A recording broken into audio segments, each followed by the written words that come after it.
Nobody told you the truth about compounding. They told you the rule. They never told you the secret inside the rule. You've heard it 1,000 times. Start early.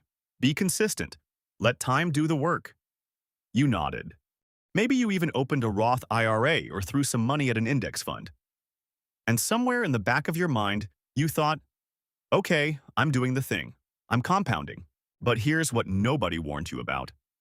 Most people who start early still end up broke at 65. Not because they didn't invest, because they were compounding the wrong things. And by the time they figured it out, the math had already run against them for 20 years. I'm going to show you exactly what that means. And by the end of this, you're going to see your life differently, not just your money. Let me tell you about a guy named Marcus. 28 years old, software engineer in Austin, earns $115,000 a year. By every standard metric, Marcus is doing everything right. Maxes his 401k. Has a Robinhood account he checks every morning before coffee. Reads about passive income on Reddit at night. His net worth at 28 is already $60,000, which puts him ahead of 70% of Americans his age. But Marcus has a problem he can't see yet. Every raise he gets, his lifestyle expands to match it. New apartment, better car, nicer restaurants. He calls it enjoying his money. What he's actually doing is running a second compounding engine in the opposite direction, one that will silently eat everything the first one builds. I'll explain exactly what I mean in a minute. But first, there's something even more important you need to understand about what's actually compounding in your life right now. Something that has nothing to do with your brokerage account. The word compound comes from the Latin componere, to put together. Not to grow, to put together. Piece by piece. Layer by layer. That distinction matters more than you think. Most people hear compounding and they picture a graph, a hockey stick, money doubling and tripling in the distance. But compounding is not a financial phenomenon. It's a structural one. It's what happens when the output of today becomes the input of tomorrow. That works in finance.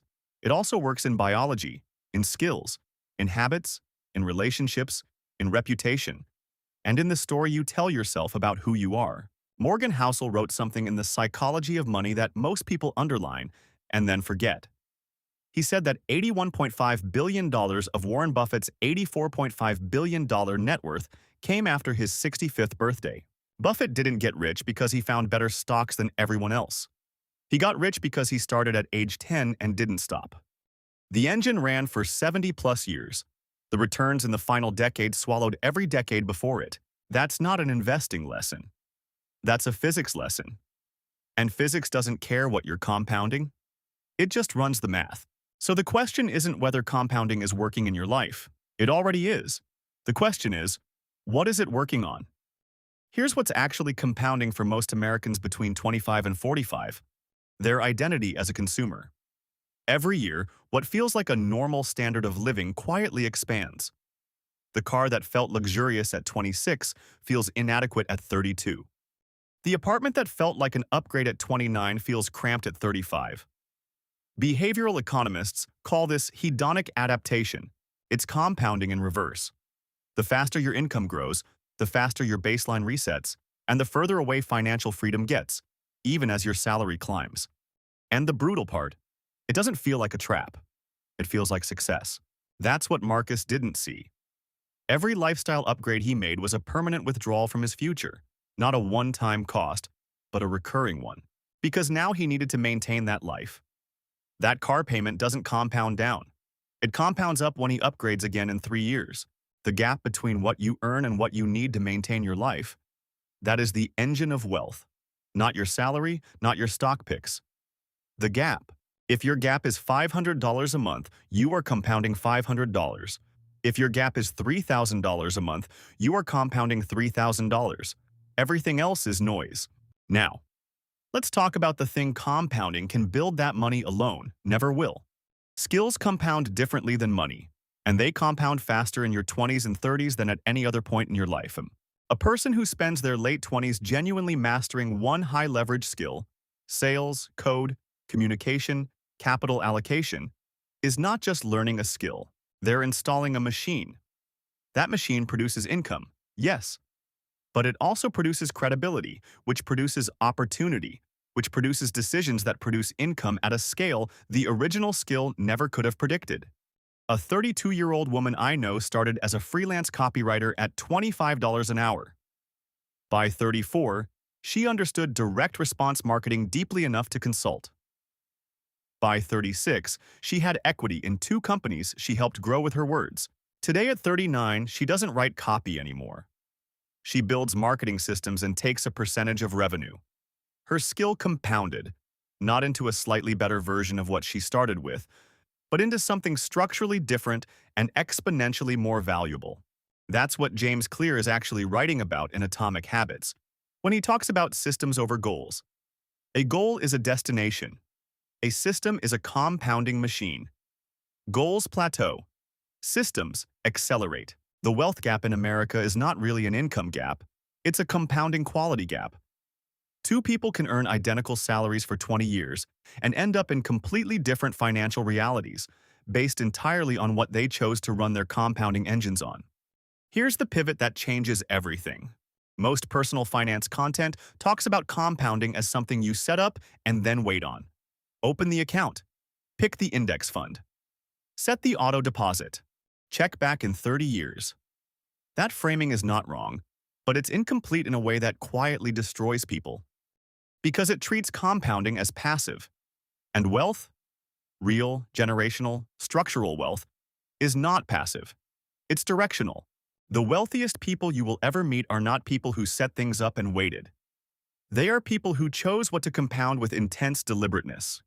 They chose to compound specific relationships, not networking, but deep, reciprocal, long-term relationships with people who saw the world the way they did. They chose to compound a specific reputation, not a personal brand, but a track record of doing exactly what they said they would do. They chose to compound specific judgment, reading, thinking, discussing ideas, being wrong in low-stakes environments so they could be right in high-stakes ones. Money followed all of that. It was the last thing that compounded, not the first. The people who only compound money and nothing else, they're fragile. One market crash, one bad business cycle, one health event, and the machine stops. The people who compound themselves, their skills, their judgment, their relationships, their reputation, those people are anti-fragile. The machine doesn't just survive disruption, it accelerates through it. Go back to Marcus. At 34, something shifted for him. A friend, someone he'd always considered less financially sophisticated than himself, had quietly built a small digital products business on the side. No investors, no funding. Just 6 years of compounding a skill he enjoyed, building an audience slowly, and selling something simple to that audience. When Marcus saw the numbers, he didn't feel inspired. He felt sick, because he realized he'd spent 6 years compounding his lifestyle instead of compounding himself. He'd been optimizing the wrong variable. He didn't blow everything up. He didn't quit his job or make dramatic moves. He just got honest about what his real compounding machines were, and he started redirecting. Slowly, deliberately. The way compounding actually works. That's the thing they don't tell you in the financial advice videos and the investing tutorials and the retirement planning articles. The compound effect is not a strategy, it's a mirror. Whatever you are doing consistently, whatever you are building quietly, whatever you are avoiding honestly, it's already compounding. It was compounding before you clicked this video. The only question that matters now is whether you like what you're building. Because you've got time. Not infinite time, but enough. Enough to redirect. Enough to choose differently. Enough to start putting together the right things, piece by piece. If you want to go deeper on this, subscribe the channel and share the video to you loved ones. I'll see you in the next one.